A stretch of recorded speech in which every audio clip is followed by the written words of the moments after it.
Olá, boa tarde. O meu nome é Flávia, eu sou bióloga, aluna de doutorado aqui do Instituto de Geociências da Geologia, sob a orientação do professor Demerval, e eu vou apresentar para vocês a respeito da evolução dos peixes.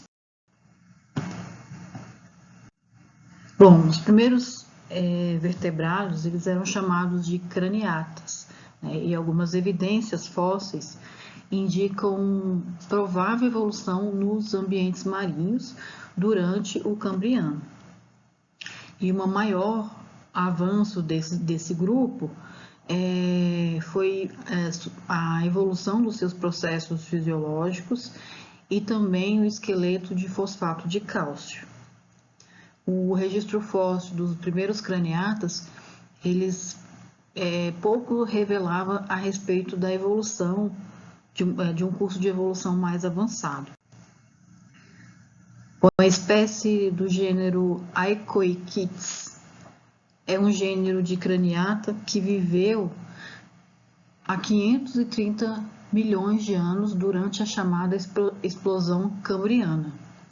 O Aicoichthys tem um crânio definido e outras características que justificam ele ter sido classificado por paleontólogos como um verdadeiro craniata.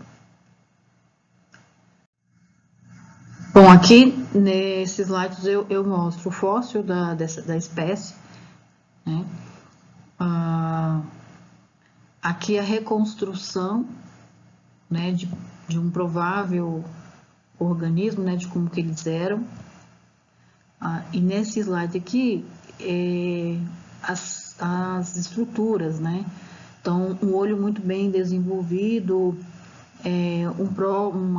uma protovértebra, né? Não era uma vértebra verdadeira. A abertura nasal e os arcos branquiais. Aqui na lateral vocês conseguem ver. E nesse slide aqui mostra qual o período, né, que eles viveram. É uma outra espécie que viveu no Ordoviciano, o Arandaps.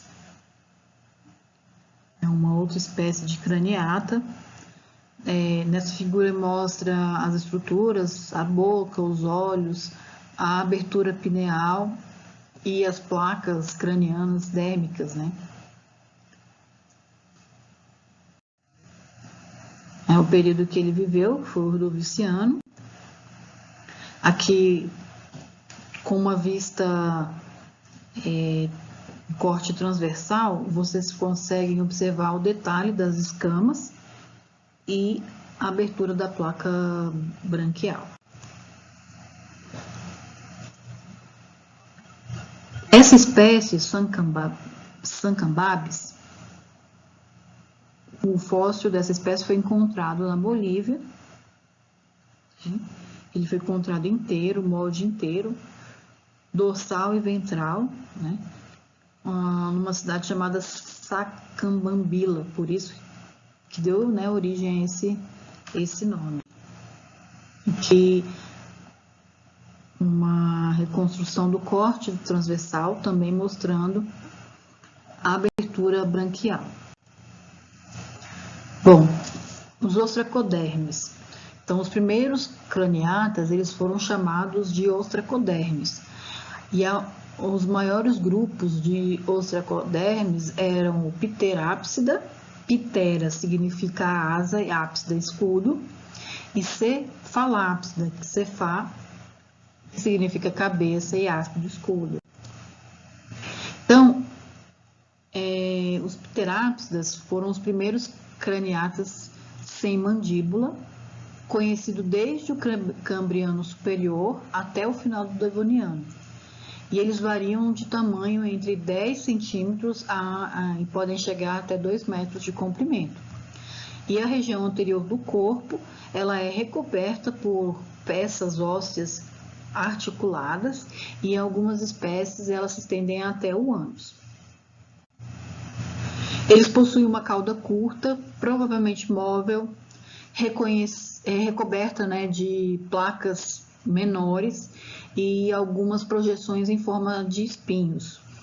E a carapaça cefálica, ela é recoberta por placas dorsais e uma dessas placas, uma ou duas placas laterais. E a placa ventral, ela é bem grande. E não é conhecida a existência de ossos ou estruturas endodérmicas esqueléticas. Também não existia apêndices páreos verdadeiros. As nadadeiras dorsal e anal eram bem desenvolvidas, apresentavam duas aberturas nasais separadas, que é classificado como diplorrina. As aberturas para os dois olhos eles eram laterais, na placa mediana, e uma pequena abertura na região pineal, a boca terminal, mas ela abre ventralmente, e a nadadeira caudal é do tipo hipocerca. Aqui o pterápis, uma reconstrução mostrando a vista dorsal e ventral. Esse é o trepanaps, crânio, também é uma reconstrução do crânio. Bom, agora a gente vai falar dos cefalápsida. Apareceram no final do Devoniano, revestidos por uma carapaça, apresentaram projeções móveis em forma de remo na região peitoral. A nadadeira caudal era também do tipo heteroseca e a forma de alimentação era pela expansão da faringe ou sucção do material do substrato marinho. Mostrando aqui novamente a tabela, o período, né, da explosão dessa espécie, que também foi no Baixo Devoniano. Bom, esse slide eu vou explicar para vocês os tipos de nadadeira de acordo com a evolução dos peixes. Bom, as espécies mais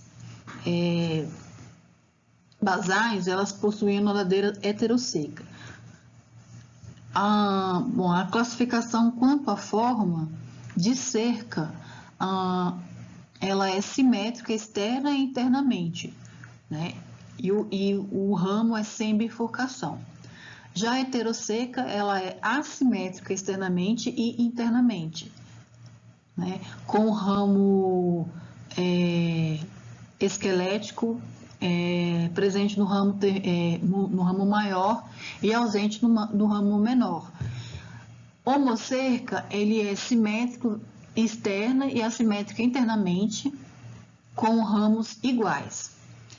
Então, mostrando aqui, os teleósteres, eles têm a cauda do tipo heterocerca. Já os condríctids, que são os tubarões, é do tipo heterocerca. Bom, aqui mostrando mais o gênero de Cephalops, é uma reconstrução também, mais uma outra. Bom, agora nós vamos falar dos peixes sem mandíbulas, que são os agnatas. Bom, os peixes sem mandíbulas atuais, eles possuem dois grupos recentes, ou seja, que ainda existe ainda hoje, né? Que são as lampreias e as feiticeiras. Elas estão incluídas no subfilo vertebrada, possuem crânio, começando pelos placodermes, que são os peixes com carapaça. Eles são recobertos por uma armadura óssea, sem formas análogas. O modo de vida particularmente difícil. Os primeiros indivíduos deste grupo provavelmente eram bentônicos, parecidos com os pterápsidas e os cefalápsidas. O corpo geralmente achatado dorso-ventralmente e a superfície ventral era plana. A carapaça cefálica possuía inúmeras placas largas e uma fenda estreita. Os vertebrados mais numerosos durante o Devoniano e a irradiação em grande número dessas linhagens e tipos, primeiramente marinhos e depois com adaptação a ambientes límicos. Não possuíam dentes e ossos dérmicos recobriam a cartilagem maxilares. e teve a sua extinção no Baixo Carbonífero.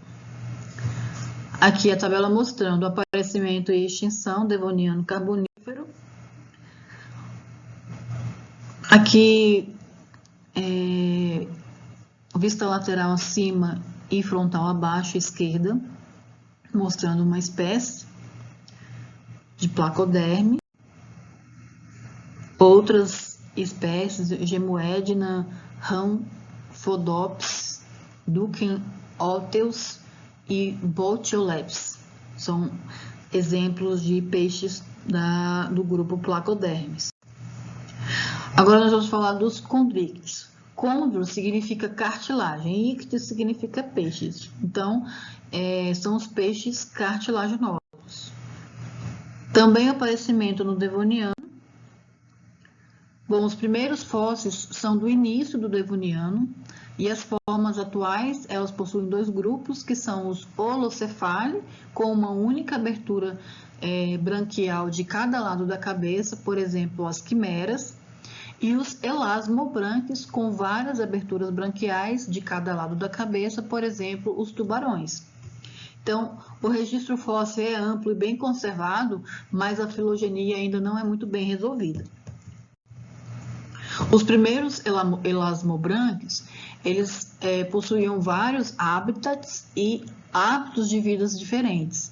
E a irradiação foi inicial a partir de um ancestral comum, que ocasionou mudanças nos dentes, nas maxilas e nas nadadeiras. Os aparelhos alimentares e locomotores aparentemente em diferentes graus aparecem em diferentes graus de diferentes linhagens. E a identificação dos primeiros elasmobranqui é a forma de dentes comum na maioria, tricuspidados e com raiz pouco desenvolvida.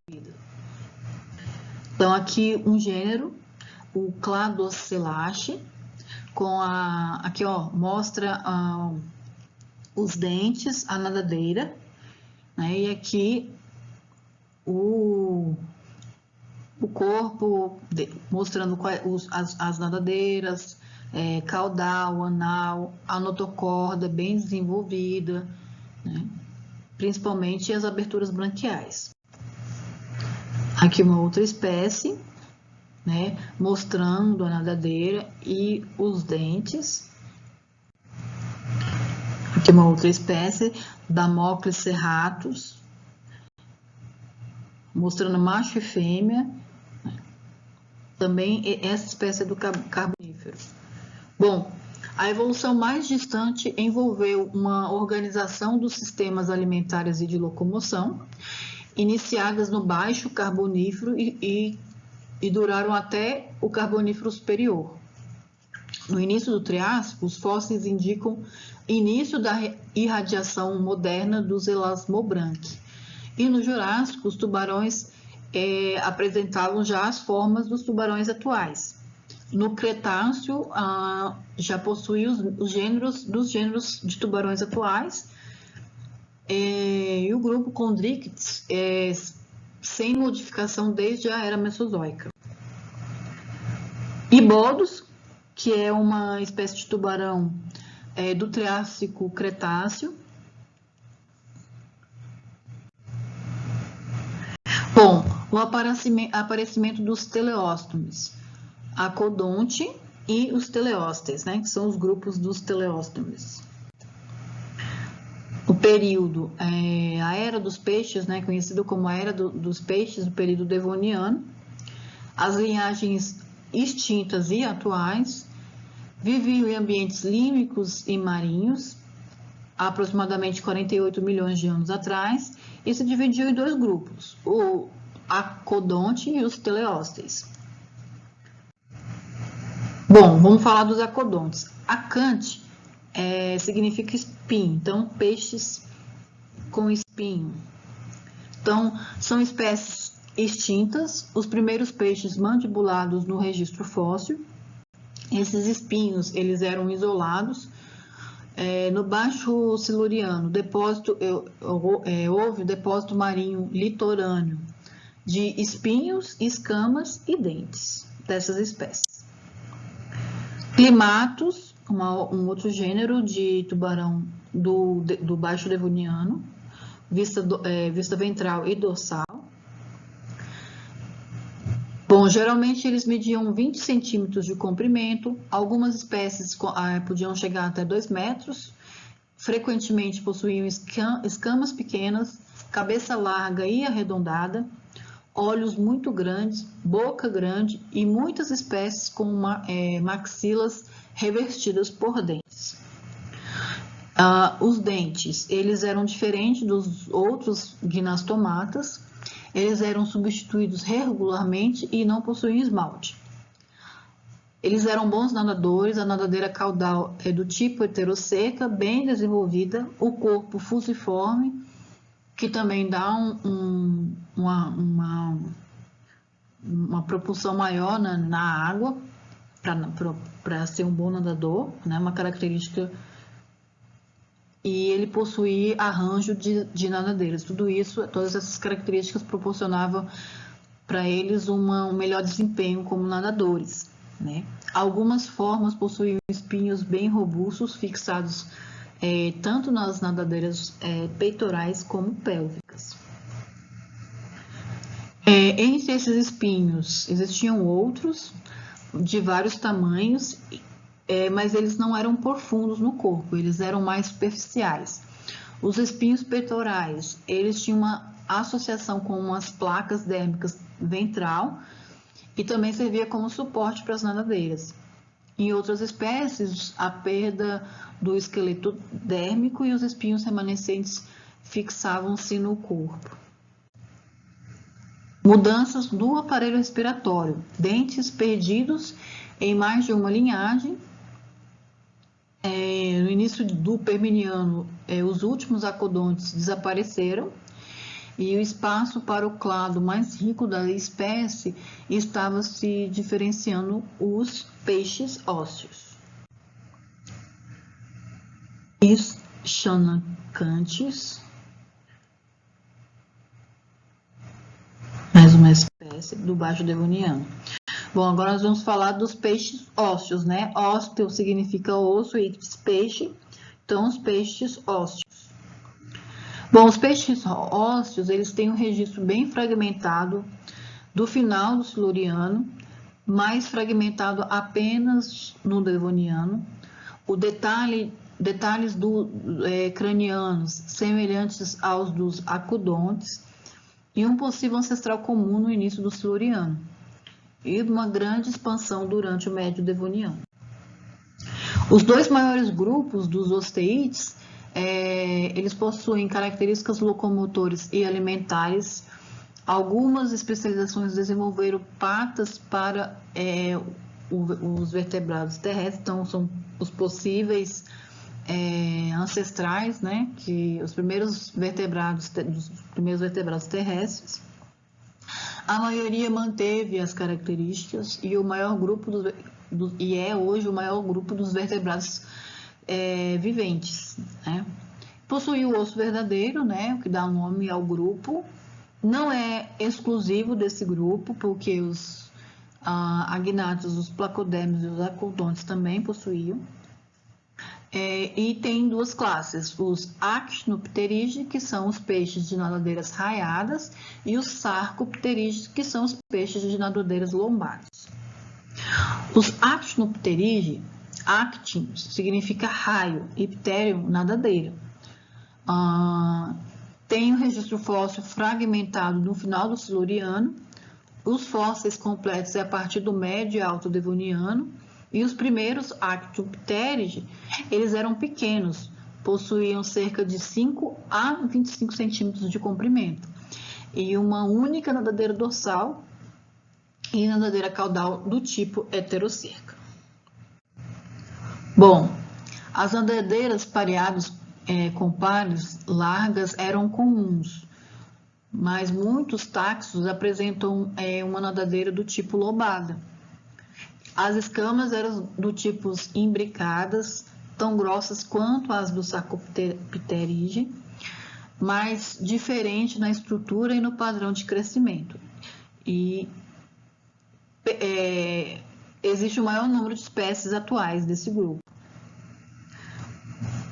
Motomásia é um gênero extinto de peixes com nadadeira raiada do período devoniano da Europa e da Austrália. É um peixe pequeno, com 9 centímetros de comprimento, de ambientes límicos, possuía olhos grandes e escamas ganoides. Sarcopterygii, Sarcos carnosa, ptério nadadeira, também abundante no período devoniano. Tinha uma diminuição no alto paleozoico e mesozoico. A evolução resultou numa irradiação significativa em ambientes límicos e marinhos. Existem 7 espécies viventes, 4 gêneros e são divididos em 2 grupos: Dipnoi, os peixes pulmonados, e os actinistes, que são os selacantos. Dipnoi distingue-se por perda da articulação entre os ossos pré-maxilar e maxilar e uma fusão do palato quadrado do crânio. A persistência do aparato triturador durofágico, que servia para capturar um alimento mais rígido. O desenvolvimento da forma corpórea característica do período devoniano, a perda da nadadeira dorsal anterior, a fusão das nadadeiras ímpares e a cauda heterocerca simétrica. Actinistia, Crossopterygii, são conhecidos antes do médio devoniano. A primeira nadadeira dorsal não é carnosa, uma única nadadeira caudal, simétrica, com 3 lobos, um eixo central carnoso, e o bordo terminando com uma franja raiada, provavelmente ancestrais dos tetrápodes. Bom, Rabidoderma é um selacanto do Carbonífero, já extinto. A Latiméria, que é um selacanto atual, Latiméria chalumai. Aqui a foto de um fóssil de um selacanto extinto do Jurássico da Alemanha, considerado extinto desde o Cretáceo. Bom, o cladograma mostrando as espécies, grupos extintos, né? Aqui os agnatas, condrites, osteides, né? Os peixes, eles formam um grupo polifilético, né? Com mais de um descendente, deu origem aos diversos grupos, né? Então, por isso essa diversidade tão grande, né, desse grupo. A árvore evolutiva dos peixes, os primeiros peixes, eles pertenciam a tipo eles eram só divididos em 2 grupos, né? Os grupos dos sem mandíbulas, que são os agnatas, e os dos mandibulados, que são os gnastomatas, né? E todos os outros vertebrados descendiam de um desses ramos, né? E aí, com novos estudos, isso foi mudando, né? Os grupos dos peixes são muito diversos e possuem diversos grupos basais que deram origem aos grupos atuais. Bom, eu usei 2 livros para essa apresentação, se vocês quiserem estudar, pegar mais informações a respeito. Um deles é A Vida dos Vertebrados, Pug, de 2003, e Princípios Integrados da Zoologia, do Hickman. Bom, se tiverem alguma dúvida, estou à disposição. Muito obrigado e até a próxima. Tchau.